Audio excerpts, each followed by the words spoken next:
It wasn't long ago that fans watched sports simply to cheer for their favorite teams and athletes. But now, with sports betting legal and more accessible than ever before, fans want to get in on the action.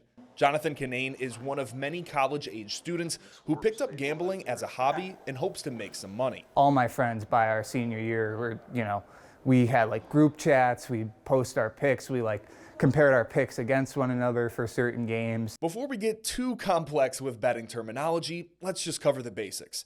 Sports betting is when a customer predicts the result of a game before it starts and places money on that outcome to happen. You can earn cash with a win or say goodbye to that money if you lose. Those bets occur based off odds of that event.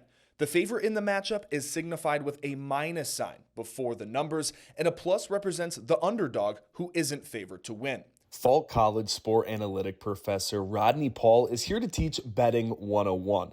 Today's lesson is about the most common type of bet, called the spread. See that a particular basketball team is favored by 5.5 points. That's a pretty simple wager that if you're wagering on the favorite, they would need to win by 6 or more. On the other hand, if the other team won the game outright or the favored team won by 5 or less, the underdog bettor would win. The biggest reason for the boom in sports betting over the last 5 years is because of convenience.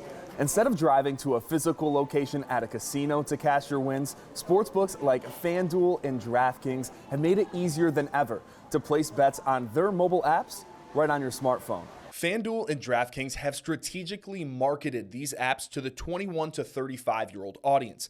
Paul says studies show that in this age group, they have more disposable income and are willing to take a risk for the potential reward. We see so many advertisers be able to target that group because tend to go ahead and be able to be more freely spending. And this is an activity where you can be able to be involved. It's exciting, and they want to be able to kind of have attachment, I guess, for lack of a better word, to the game that they're watching.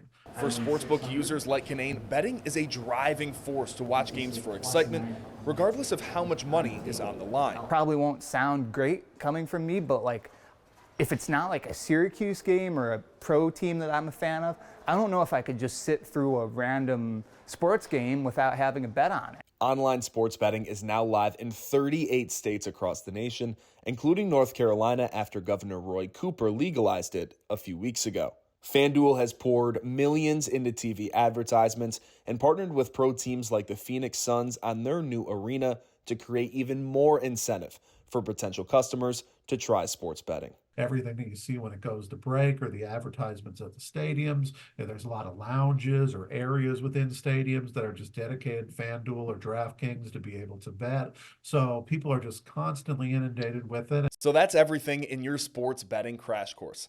Class is dismissed. In Syracuse, Griffin Della Penna, NCC News.